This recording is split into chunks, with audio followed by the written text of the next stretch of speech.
అండి అందరికైతే ముందుగా మహాశివరాత్రి శుభాకాంక్షలు. ఈ మహాశివరాత్రి పర్వదినాన ప్రతి ఒక్కరైతే మనం ఉపవాసం ఉండడానికి ఫ్రూట్స్ అయితే తెచ్చుకుంటాం కదా. ఉపవాసం రోజు ఫాస్టింగ్ చేసి అన్నం అలాంటిది ఏం తినకుండా ఫ్రూట్స్ ఒకటే తింటాం కదా.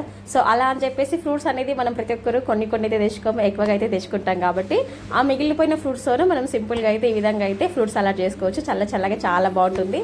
ఎలాగో సమ్మర్ వస్తుంది కదా, మనం బయట కొనకుండా మనం ఇంట్లోనే సింపుల్గా ప్రిపేర్ చేసుకోవచ్చు. చాలా సింపుల్గా అయితే ఇక్కడైతే నేను ఫ్రూట్స్ అయితే వాటర్ మిలాన్, బనానా, తర్బూజా, గ్రేప్స్,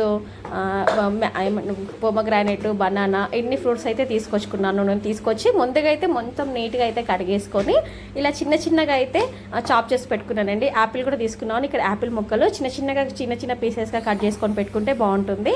సో కట్ చేసుకొని అయితే పక్కనైతే పెట్టుకొని తర్వాత ఒక స్టీల్ పాత్ర పెట్టుకొని దాంట్లో నేను ఒక 1 లీటర్ వరకు అయితే పాలైతే తీసుకున్నాను. 1 లీటర్ పాలైతే తీసుకొని ఒక పొంగు వచ్చేసరికి మరీ మరగనవసరం లేదు, ఒక 2 పొంగులు వస్తే సరిపోతుంది. ఇక్కడ 1 లీటర్ పాలకు ఇక్కడ నేను 1 కప్ వరకు అయితే షుగర్ తీసుకున్నాను. ఇంకా మీకు షుగర్ కావాలనుకుంటే ఇంకొంచెమైనా యాడ్ చేసుకోవచ్చు. తర్వాత ఒక పొంగిన తర్వాత ఇక్కడ నేను ఒక 5 స్పూన్ల వరకు అయితే ఒక పావు కప్పు పైనే వచ్చింది నాకైతే కస్టర్డ్ పౌడర్ తీసుకొని దాంట్లో కొద్దిగా వాటర్ అయితే యాడ్ చేసి ఉండలు లేకుండా మొత్తం కలుపుకొని ఈ విధంగా మరుగుతున్న పాలల్లో వేసి మొత్తం ఒకసారి కలుపుకోవాలి.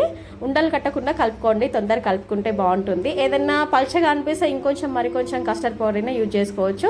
సో మొత్తం పాలలో కలుపుకొని పక్కకైతే దించుకొని ఈ పాల మిక్చర్ మొత్తం అనేది చల్లగా అయిపోయిన తర్వాతనే మనం ఈ ఫ్రూట్స్ అని మనం కట్ చేసి పెట్టుకున్నాం కదా. ముందుగానే కట్ చేసుకున్న ఫ్రూట్స్ అయితే మొత్తం అయితే ఈ పాలల్లో అయితే కస్టర్డ్ పౌడర్ వేసిన పాలల్లో మొత్తం వేసి కలుపుకోవడమే.